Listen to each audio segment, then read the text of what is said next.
Hello student. Mehra classes के current affairs के session में आप सभी का स्वागत है। हमारा जो विषय चल रहा है वह चल रहा है मध्य प्रदेश से संबंधित करंट अफेयर्स। इसमें जो हमने करंट अफेयर्स लिया है वह जनवरी 2025 से लेकर मई 2026 तक का लिया है। यह जो करंट अफेयर्स है आगामी जो परीक्षा होने वाली है एमपी असिस्टेंट प्रोफेसर एग्जाम 2026 उसके लिए बहुत ही ज़्यादा इम्पोर्टेंट है। जैसा कि आप सब जानते हैं एमपी का जो जीके पेपर फर्स्ट है उसमें जो यूनिट 4 है उसमें करंट अफेयर से संबंधित क्वेश्चन ही पूछे जाते हैं। लगभग 10 से 15 क्वेश्चन करंट अफेयर से ही पूछे जाते हैं। इसलिए हम आपको 500 से अधिक ऐसे एमसीक्यू कराने वाले हैं जिनकी की एग्जाम में डायरेक्ट पूछे जाने की संभावना बहुत ज़्यादा होगी। हम नहीं बोल रहे हैं कि सभी क्वेश्चन डायरेक्ट ही आपको यहीं से मिल जाएंगे, क्योंकि अभी एग्जाम बहुत नज़दीक है। ऐसे में लगभग जो 1 से 1.5 साल का करंट अफेयर्स होता है उसको पूर्ण तरीके से कंप्लीट कराना पॉसिबल नहीं है। इसलिए जितना इम्पोर्टेंट है, जितना आप रिवीजन कर सकते हैं उतना ही आपके लिए लाया जा रहा है। ठीक है, तो इस आपको जितना कराया जा रहा है उसको प्रॉपर देखिए, उसको रिवीजन कीजिए और हो सके तो जो हम आपको नोट्स प्रोवाइड करा रहे हैं, अगर अभी तक आपने मेहरा क्लासेस का जो टेलीग्राम चैनल है उसे ज्वाइन नहीं किया है तो जल्दी से ज्वाइन कर लीजिए। वहाँ पर इसकी पीपीटी हम आपको अपलोड कर देते हैं। ठीक है, वहाँ से आप इसका डाउनलोड करके और रिवीजन कर सकते हैं। तो चलिए स्टार्ट करते हैं।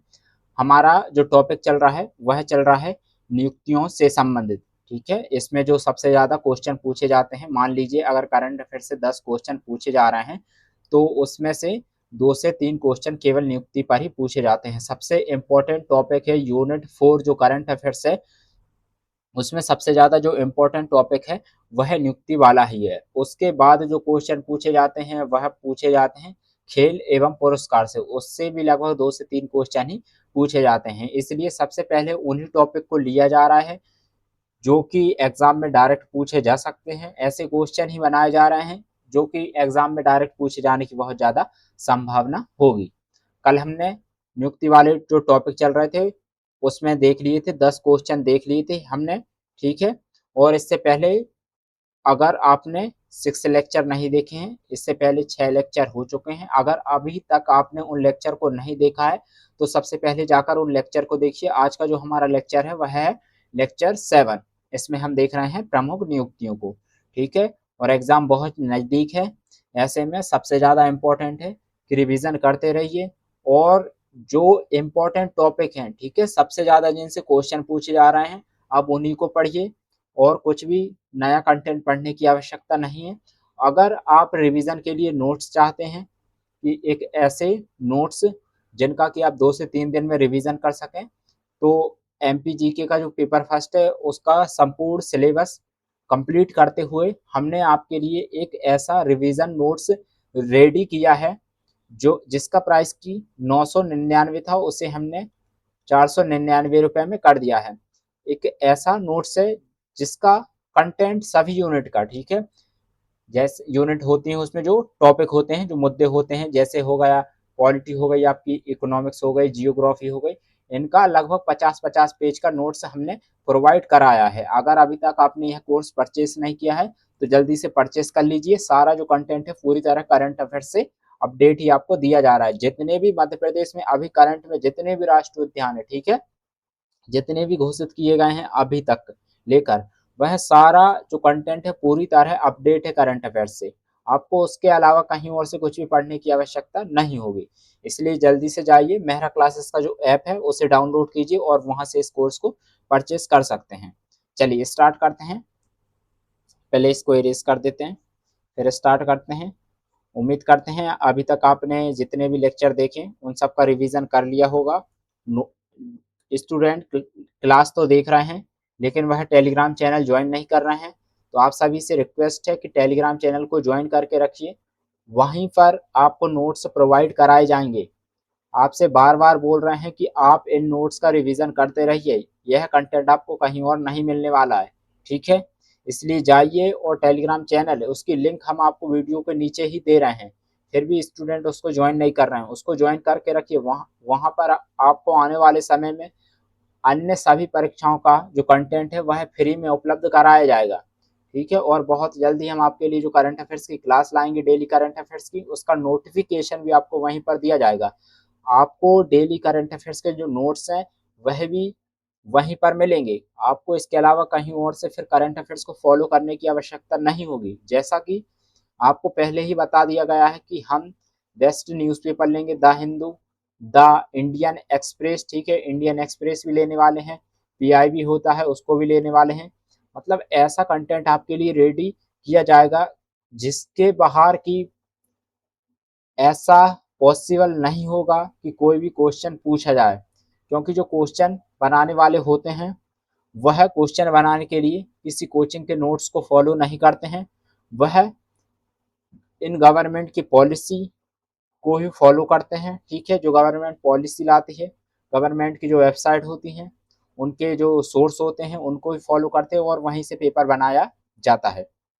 ठीक है, चलिए अब स्टार्ट करते हैं। आज का जो हमारा क्वेश्चन है क्वेश्चन 11। इससे पहले के 10 क्वेश्चन हो चुके हैं और उससे पहले भी बहुत सारे ऐसे क्वेश्चन हैं जो कि हमने करा दिए हैं। ठीक है, जैसे ही नई क्लास स्टार्ट होती है तो उसमें लगभग हम आपको हर 2 से 3 लेक्चर में आपको 40 से 50 क्वेश्चन करा रहे हैं। इस प्रकार नियुक्ति में लगभग आपको 100 से अधिक क्वेश्चन दिए जाएंगे। ठीक है, चलिए स्टार्ट करते हैं।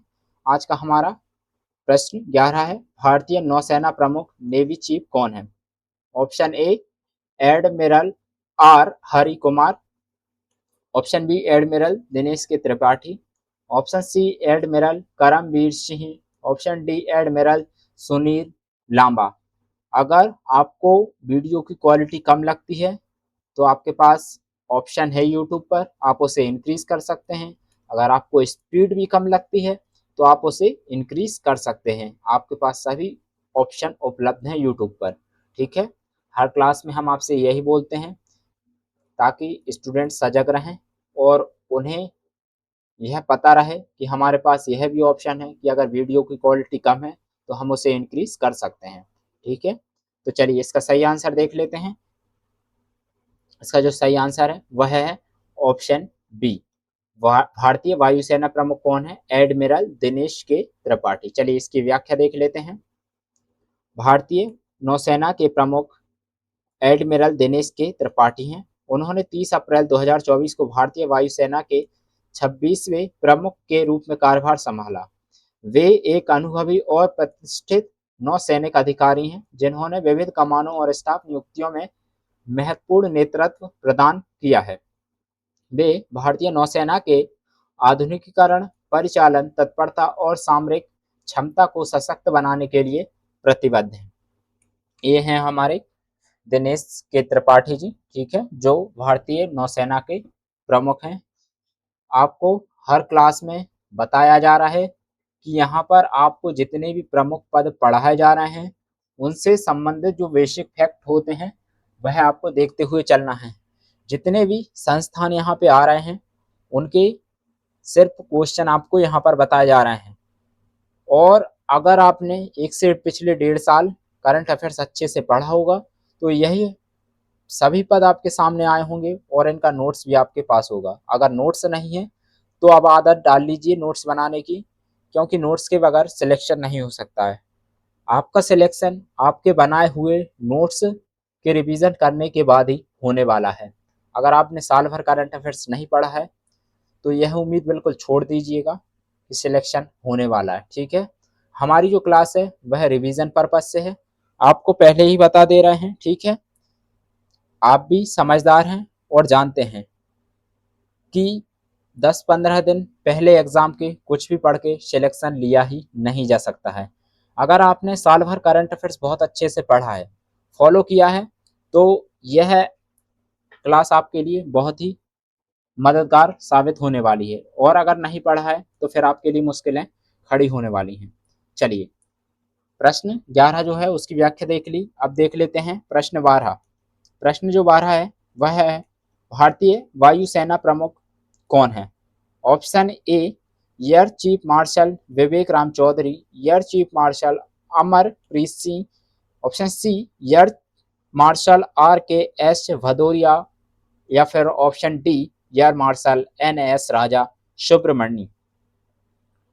आपको पेपर में भी इसी प्रकार के क्वेश्चन मिलने वाले हैं और अन्य प्रकार के जो क्वेश्चन बन सकते हैं वह भी आपको क्लास में पहले ही बता दिए गए हैं।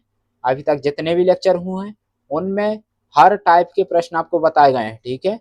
जितने पूछे जा सकते हैं, जितने टाइप के क्वेश्चन आ सकते हैं वह सभी बता दिए गए हैं।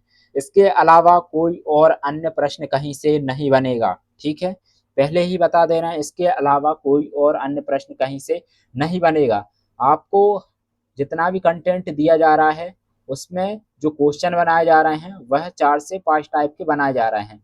जैसे हाल ही में कौन है, ठीक है, ऐसे ऐसे वर्ड का यूज किया जाता है कि इस पद पर किसकी नियुक्ति हुई, वर्तमान में कौन है, प्रमुख कौन है। इस प्रकार के जितने भी प्रश्न बनाए जा सकते हैं हर एक प्रश्न आपको बनाकर दिया गया है और आपसे भी यही बोला जा रहा है कि ऐसे प्रश्न बनाइए जो कि एग्जाम में डायरेक्ट हिट हों और उसके लिए आपको पीवाईक्यू का सबसे पहले एनालिसिस करना चाहिए, सिलेबस को अच्छे से देखना चाहिए कि सिलेबस क्या दिया है, ठीक है। जब भी आप ऐसे क्वेश्चन बना सकते हैं जो कि एग्जाम में डायरेक्ट पूछे जाएंगे। चलिए आगे चलते हैं, इसका सही आंसर देख लेते हैं। प्रश्न 12 का जो सही आंसर है वह है ऑप्शन बी, भारतीय वायुसेना प्रमुख कौन है, air chief marshal Amarpreet Singh, ठीक है, air chief marshal Amarpreet Singh ji. चलिए व्याख्या देख लेते हैं। भारतीय वायुसेना के वर्तमान प्रमुख air chief marshal Amarpreet Singh हैं। उन्होंने 30 सितंबर 2024 को भारतीय वायुसेना के 31वें प्रमुख के रूप में पदभार ग्रहण किया। वे एक अत्यंत अनुभवी पायलट और कुशल रणनीतिक नेता हैं जिनका लंबा परिचालन अनुभव है। उनका नेतृत्व भारतीय वायुसेना को आधुनिकता, आत्मनिर्भरता और तकनीकी श्रेष्ठता की दिशा में निरंतर आगे बढ़ा रहा है। इतना कुछ भी एग्जाम में नहीं पूछा जाएगा, ठीक है।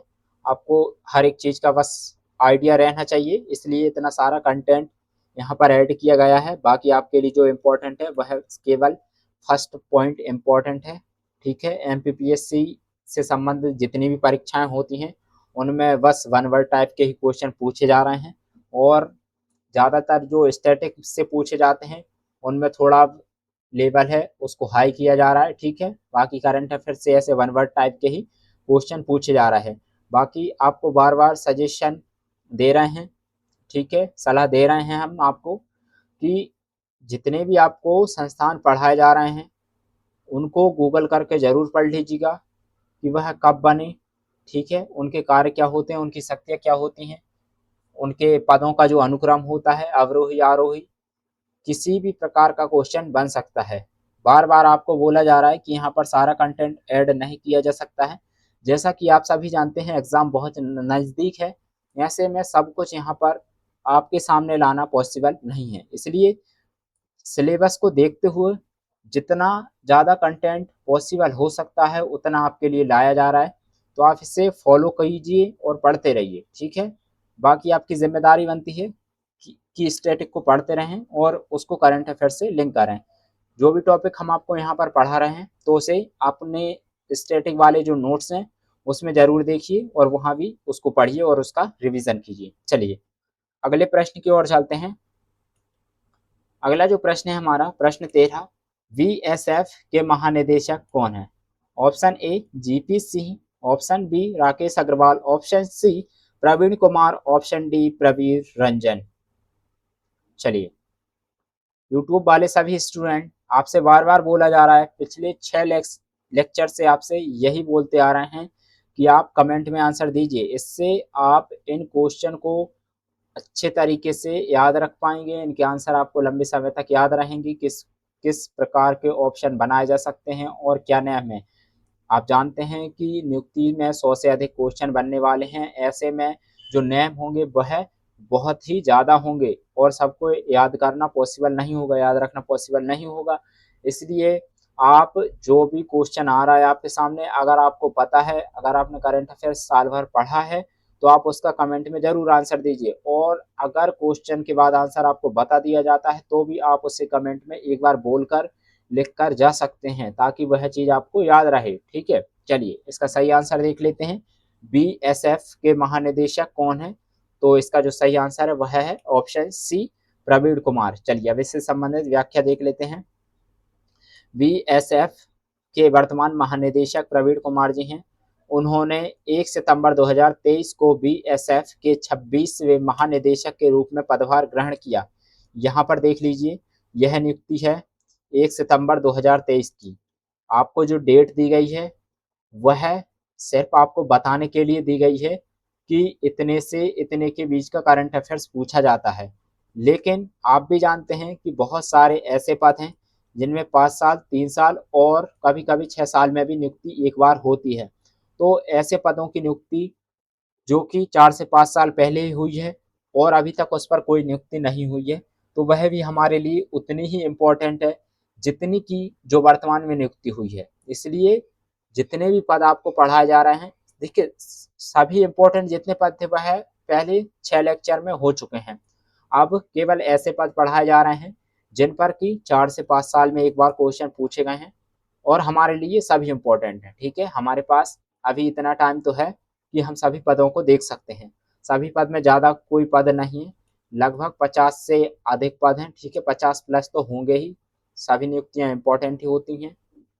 ठीक है, तो जितने भी पढ़ा रहे हैं फिलहाल हम आपको, इसके अलावा आपको नियुक्ति का जो कंटेंट है कहीं और से पढ़ने की आवश्यकता नहीं पड़ेगी। जितना आपको पढ़ा दिया है नियुक्ति पर बस इतना फॉलो कीजिए और इसका बार बार रिवीजन कीजिए। नियुक्ति पर जितने भी क्वेश्चन आएंगे वह आपको यहाँ से मिल सकते हैं। ठीक है, यह नहीं बोल सकते हैं कि यहीं से मिलेंगे। ठीक है, आप भी जानते हैं, हम भी जानते हैं कि कितना ही कर लें, क्वेश्चन अगर डिफिकल्ट लेवल के पूछे जाने हैं तो वह पूछे ही जाने हैं, फिर आप और हम उस पर कुछ भी नहीं कर सकते। हमारे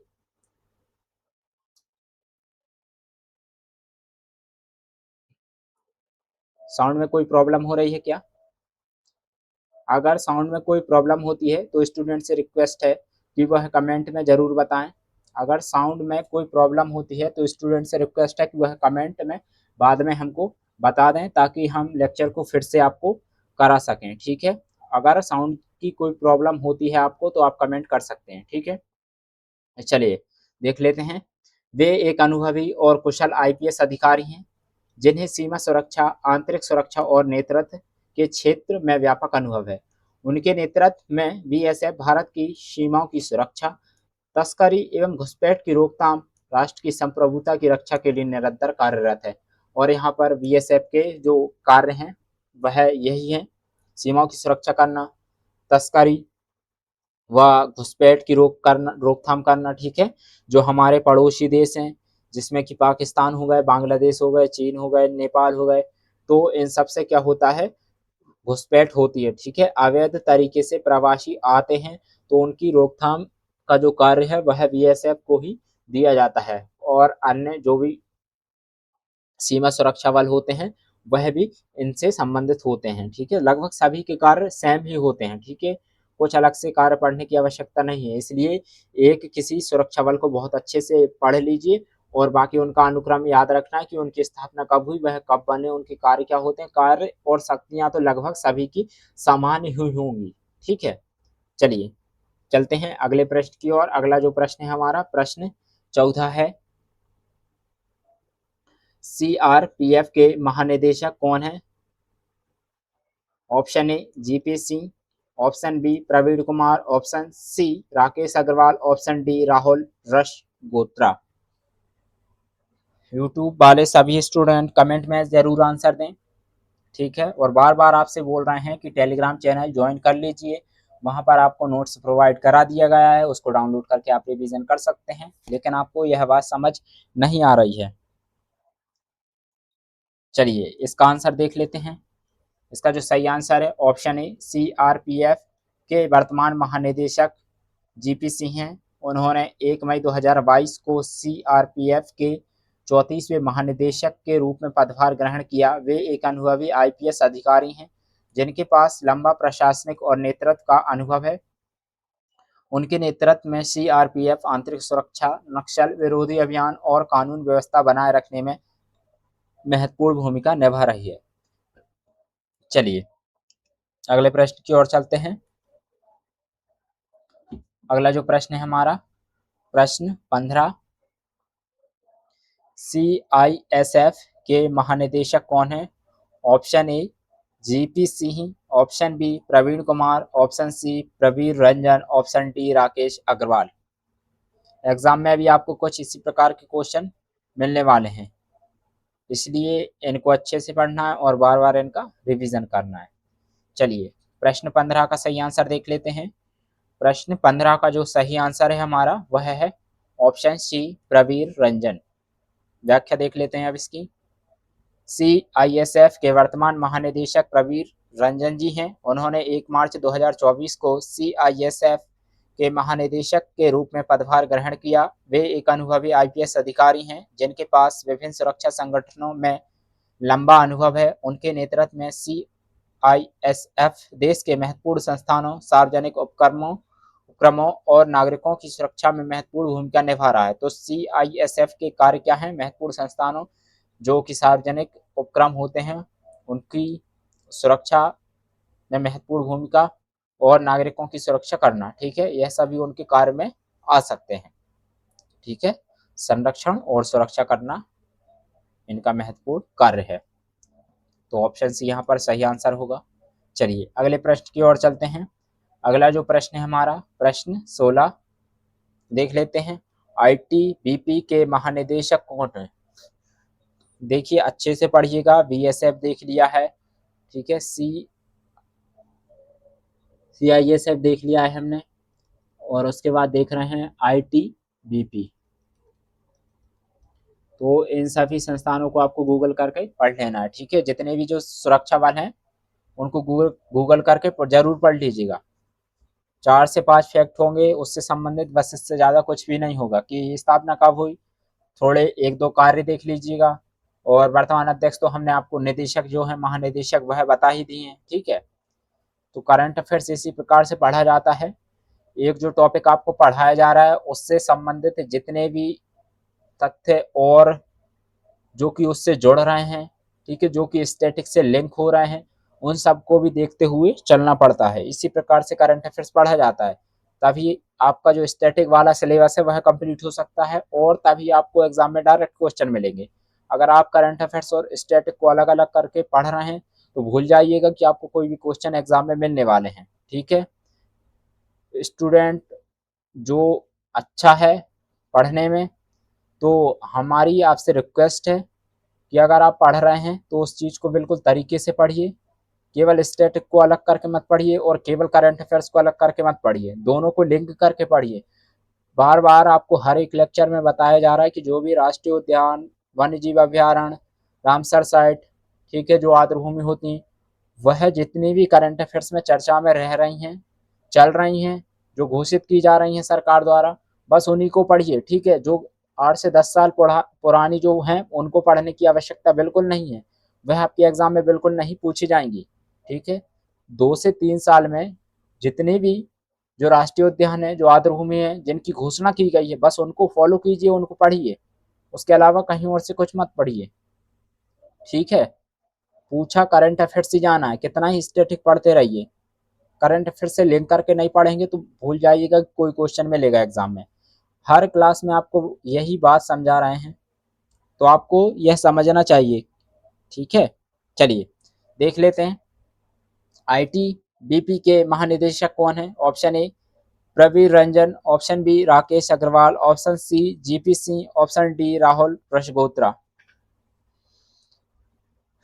चलिए तो इसका सही आंसर देख लेते हैं। इसका जो सही आंसर है वह है ऑप्शन डी राहुल रजगोत्रा। व्याख्या देख लेते हैं। ITBP के वर्तमान महानिदेशक राहुल रजगोत्रा हैं। उन्हें 1 अक्टूबर 2024 को ITBP का महानिदेशक नियुक्त किया गया है। वे एक वरिष्ठ IPS अधिकारी हैं। जितने भी है जो हमारे सुरक्षा बल होते हैं ना, उनमें जो नियुक्ति होती है वह IPS अधिकारी की ही होती है, ठीक है, चाहे वह IB भी हो। IB सुना होगा आपने, अभी देखेंगे उससे संबंधित आगे भी क्वेश्चन आएंगे, ठीक है। अभी जितनी और नियुक्तियां रह गई हैं उनको भी हम आगे देखने वाले हैं। ऐसी कोई नियुक्ति नहीं है जिसको छोड़ा गया हो। जिनमें 4 से 5 साल में भी एक बार क्वेश्चन पूछा गया है उन सभी नियुक्तियों को भी यहाँ पर लिया ही गया है। तो चलिए देख लेते हैं। उनके नेतृत्व में ITBP हिमालयी क्षेत्रों की सुरक्षा, देख लीजिए इसका कार्य थोड़ा अलग है, ठीक है। हिमालयी क्षेत्रों की सुरक्षा, पर हिमालयी क्षेत्र भी हमारा सीमा ही क्षेत्र है, ठीक है, हिमालय क्षेत्र भी हमारा सीमा क्षेत्र है। सीमा प्रबंधन और खोज एवं बचाव अभियान को सशक्त रूप से संचालित करना इनका जो कार्य है। चलिए अगले प्रश्न की ओर चलते हैं। अगला जो प्रश्न है हमारा प्रश्न 17 देख लेते हैं। एनआईए, ठीक है, एनआईए के महानिदेशक कौन है? Option A Rakesh Agarwal, option B Sadanand Date, option C Praveen Kumar, option D JP Singh. अभी तक आपने जितने क्वेश्चन पढ़े हैं उनके ही आगे ऑप्शन आ रहे हैं, उनकी व्याख्या पिछली जो कंटेंट है उसमें जो पिछली स्लाइड है वहां पर आपको बता दी जा रही है। तो आपको पता तो रहना चाहिए कि ऑप्शन कहाँ से बन के आ रहे हैं, ठीक है, जो ऑप्शन बनते हैं वह यहीं से बनते हैं, लगभग सभी समान ही होते हैं एक जैसे। अगर ऑप्शन बनाए जा रहे हैं तो सुरक्षा बल के जो महानिदेशक होंगे उनके ही लिए जाएंगे, ठीक है, कोई अन्य महानिदेशक नहीं लिए जाएंगे। कि आप सोच रहे हैं कि महानिदेशक का जो ऑप्शन बनाया जा रहा है उसमें राष्ट्रपति का नाम ऐड कर दिया जाएगा, ऐसा कुछ नहीं होने वाला है, ठीक है। जो सभी सुरक्षा बल के हैं उनके ही महानिदेशक के नाम आपको ऑप्शन में मिलने वाले हैं, ठीक है। ऐसा मानकर मत चलिएगा कि यहाँ पर आपको किसी मंत्री जी का नाम मिलने वाला है, ठीक है, ऐसा कुछ भी नहीं होने वाला है। जो आपको नाम मिलेंगे वह सुरक्षा बल से ही संबंधित होंगे, बस उसमें एक ऑप्शन सही होगा। इसी प्रकार के ऑप्शन आपको मिलेंगे और अगर क्वेश्चन आते हैं तो यही डायरेक्ट पूछे जा सकते हैं, ठीक है, यही ऑप्शन के साथ। चलिए देख लेते हैं इसका जो सही आंसर है, प्रश्न 17 का जो सही आंसर है option A, option A Rakesh Agrawal ji NIA के महानिदेशक हैं। एनआईए के वर्तमान महानिदेशक राकेश अग्रवाल हैं। उन्हें 1 अप्रैल 2024 को एनआईए का महानिदेशक नियुक्त किया गया। वे एक वरिष्ठ आईपीएस अधिकारी हैं। देख लीजिए सुरक्षा बल में आईपीएस अधिकारियों की ही नियुक्ति होती है, ना कि आईएएस अधिकारियों की, ठीक है, उनका ही यहाँ पर चयन किया जाता है जो कि यूपीएससी जैसी बड़ी परीक्षा क्लियर करके आईपीएस ऑफिसर बनते हैं, ठीक है, उनका ही इन सुरक्षा बलों में महानिदेशक के रूप में चयन होता है। चलिए जांच और खुफिया क्षेत्र का व्यापक अनुभव है।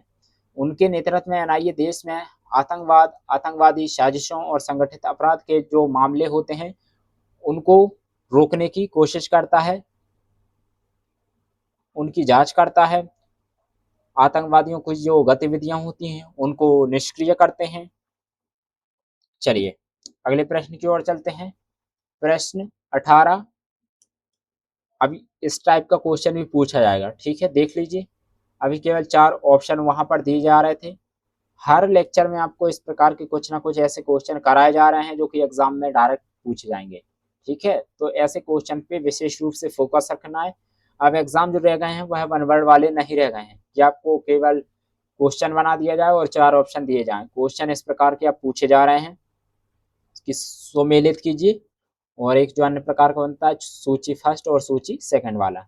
इसमें ऑप्शन है option A NIA Rakesh Agrawal, ठीक है, महानिदेशक कौन है, महानिदेशक पर प्रश्न बन रहा है, BSF, GPC, CRPF, Praveen Kumar, CISF, Rahul Rajgotra. तो यह जितने भी सुरक्षा बल हैं आपसे बार बार बोला जा रहा है, इनको गूगल करके जरूर पढ़ लीजिएगा। गूगल आपको 4-5 पॉइंट में आराम से इसका एक नोट्स दे देगा, तो वहां से नोट्स को देख लीजिएगा। क्या पता इनकी स्थापना के क्रम पर ही क्वेश्चन पूछ लिया जाए, ठीक है, कि इसकी स्थापना कब हुई। आपको सन भी दिया जा सकता है और उसमें भी मैच करने को क्वेश्चन पूछा जा सकता है। यहाँ पर आपको क्या दिए जाएंगे, यहाँ पर आपको सुरक्षा बल ABC करके यहाँ पर सुरक्षा बल के नाम दिए जा सकते हैं और यहाँ पर उनकी स्थापना दी जा सकती है, ठीक है। स्थापना के जो सन होते हैं उन पर भी यहाँ पर 4 ऑप्शन बनाकर दिए जा सकते हैं और फिर आपको मैच करना रहेगा। यहाँ पर विकल्प बनाए जा सकते हैं, ए का हो गया, फर्स्ट हो गया, या बी का हो गया, 4 हो गया, इस प्रकार के जो ऑप्शन बनाए जा सकते हैं। इस प्रकार के जो क्वेश्चन है आपको पहले की जो लेक्चर हैं, जो क्लासेस हैं, उनमें बताए गए हैं कि किस किस प्रकार के क्वेश्चन पूछे जा सकते हैं। जितने भी लेक्चर आपको लिए दिए जा रहे हैं उसमें सभी में आपको बताया जा रहा है कि 4 से 5 प्रकार के क्वेश्चन इस कंटेंट पे बन सकते हैं नियुक्ति वाले पे। तो आप इसे फॉलो कीजिए और इस प्रकार के जो अन्य क्वेश्चन बन सकते हैं उनको बनाने की कोशिश भी करते रहिए। चलिए तो प्रश्न 18 देख लेते हैं। प्रश्न जो 18 है उसका सही आंसर क्या है। तो सबसे पहले क्वेश्चन को जरूर ध्यान से पढ़ लीजिएगा। एक प्रकार का जो क्वेश्चन बनता है वह बनता है कि सही सुमेलित कौन सा है, और दूसरा जो बनता है असुमेलित पर पूछा जाता है। ठीक है, असुमेलित मतलब कौन सा गलत है। तीन ऑप्शन तो उसमें सही रहेंगे लेकिन एक गलत रहेगा। और यहाँ पर जो सुमेलित वाले क्वेश्चन पूछे जाते हैं उसमें पूछा जाता है कि सुमेलित कौन सा है। ठीक है, उसमें तीन गलत होते हैं और एक सही होता है। तो प्रश्न 18 का यहाँ पे जो सही आंसर है वह है ऑप्शन ए, एनआईए के जो महानिदेशक है वह कौन है, राकेश अग्रवाल जी। यहाँ पर बाकी सभी जो ऑप्शन है वह गलत दी है। चलिए तो इसकी व्याख्या देख लेते हैं। ये देख लीजिए, सभी विकल्पों का सही मिलान नीचे दिया गया है। एनआईए के जो महानिदेशक हैं वह राकेश अग्रवाल हैं, और इन सबको आपको पहले भी बता दिए गए हैं। चलिए अगले प्रश्न की ओर चलते हैं। ये देख लीजिए, आपको पहले ही बताया गया है कि इस प्रकार के क्वेश्चन भी पूछे जाएंगे और इस प्रकार के क्वेश्चन आपके लिए बना के लाए जा रहे हैं। चलिए, निम्नलिखित संस्थाओं के प्रमुखों का सही मिलान कीजिए। यूजीसी, एक तरफ आपको सूची फर्स्ट में संस्थानों के नाम दिए गए हैं और एक तरफ सूची सेकंड में आपको उनके जो प्रमुख होते हैं, जो अध्यक्ष होते हैं, उनके नाम दिए गए हैं। और इस प्रकार के क्वेश्चन मिलाने को भी आ सकते हैं। ठीक है, यह आपको पहले भी बताया गया है। तो चलिए देख लेते हैं। सूची फर्स्ट में जो संस्थान है उनके नाम है यूजीसी, AICTE, 3 इग्नू, 4 NGT। यहाँ पर सूची सेकंड में उनके प्रमुख हैं, उनके नाम दिए गए हैं। Option A doctor Vineet Joshi, option B Yogesh Singh, option C Uma Kanjilal, option D न्यायमूर्ति प्रकाश श्रीवास्तव। यह क्वेश्चन शायद रिपीट हो गया है पिछले लेक्चर से, आपने पढ़ा होगा तो आप इसका सही आंसर जरूर देंगे। ठीक है, जितने भी क्वेश्चन आपको बताए जा रहे हैं तो आपसे रिक्वेस्ट की जा रही है कि आप कमेंट में जरूर आंसर दें। ठीक है, चलिए इसका सही आंसर देख लेते हैं। इसका सही आंसर क्या होगा, इसका सही आंसर होगा, चलिए पहले तो यूजीसी के देख लेते हैं। यूजीसी के कौन है, यूजीसी के डॉक्टर विनीत जोशी, आपने पढ़ा भी होगा। और AICTE के कौन है, योगेश सिंह। थर्ड इग्नू के उमा कांजीलाल। और NGT न्यायमूर्ति प्रकाश श्रीवास्तव। सिंपल सा क्वेश्चन था, सबके जो आंसर है उनके सामने ही दिए गए हैं, ये देख लीजिए। ठीक है, बाकी एग्जाम में आपको ऐसा नहीं मिलने वाला है, पहले ही आपको बता दे रहा है। ठीक है, बहुत कम ही ऐसे क्वेश्चन दिए जाते हैं कि जिनका आंसर उनके सामने ही हो, बाकी इनको ऊपर नीचे करके भी क्वेश्चन बनाए जा सकते हैं। चलिए देख लेते हैं। अभी देख लिए हमने UGC doctor Vineet Joshi, AICTE Yogesh Singh, IGNOU Uma Kanjilal और NGT न्यायमूर्ति प्रकाश श्रीवास्तव जी। ठीक है, इस प्रकार हमारा जो ऑप्शन ए है वह सही है। ठीक है, तो आज भी हमने कुछ क्वेश्चन देखे नियुक्ति से संबंधित, जो कि इम्पोर्टेंट है बहुत ज़्यादा। तो आप इन सब का रिवीजन कर लीजिएगा। ठीक है, और बार बार बोल रहे हैं, जैसे ही क्लास कंप्लीट होती है तो जाकर टेलीग्राम चैनल को ज्वाइन कर लीजिए। वहाँ पर इसका नोट्स हमने आपको प्रोवाइड करा दिया है, तो उसको डाउनलोड करके आप रिवीजन कर सकते हैं।